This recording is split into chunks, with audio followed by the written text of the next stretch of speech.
বিল্ল পত্র অঞ্জলি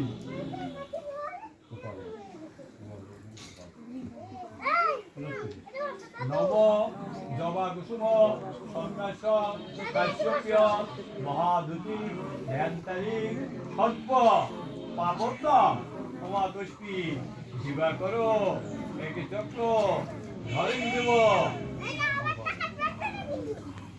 সর্বে ভূতে মঙ্গলা মঙ্গলে শিবে সর্বাত্মক সাধিকে শরণ্যে তিরঙ্গৌরী নারায়ণ। এবার গোপালের ঘট কোথায়? ওই জায়গায় সব পড়বে কিন্তু। গোপাল ঘরটা কোথায়? ওই জায়গায় সব দেওয়া লাগবে। হ্যাঁ ওই জায়গায় দিয়ে আসো, সেবা দিয়ে